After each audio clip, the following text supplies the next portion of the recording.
L'Ouganda, qui joue un rôle de médiateur dans la crise burundaise, a fait savoir ce 19 décembre 2015, par l'intermédiaire de son ministre de la Défense, Crispus Kyonga, qu'il allait relancer les négociations de paix au Burundi. Le coup d'envoi de la reprise des discussions aura lieu à la State House à Entebbe et sera dirigé par le président Museveni lui-même. Après cela, les discussions doivent avoir lieu à Arusha parce que c'est une médiation est-africaine.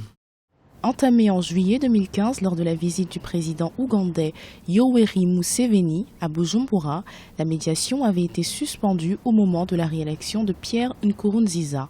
Le 28 décembre 2015, 14 groupes consultés en juillet par le président ougandais devraient se retrouver autour de la table des négociations. Cette initiative a été aussitôt saluée par le SNARED, la plus importante coalition de l'opposition au Burundi. Tout dépendra des modalités pratiques.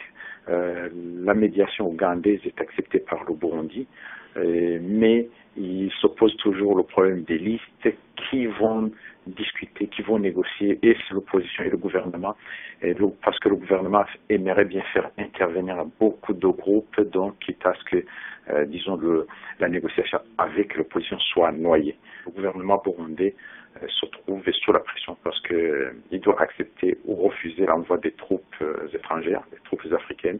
Donc, je pense que les négociations seront le moindre mal pour le gouvernement. Ils vont d'abord au moins montrer des signes de bonne volonté. Le Burundi a basculé dans une grave crise politique en avril 2015 suite à la décision du président Pierre Nkurunziza de briguer un troisième mandat. Les manifestations et les violences qui ont suivi cette annonce n'ont pas empêché le déroulement de la présidentielle à l'issue de laquelle le chef de l'État burundais a été réélu. Selon les Nations Unies, au moins 400 personnes ont perdu la vie au Burundi depuis avril 2015.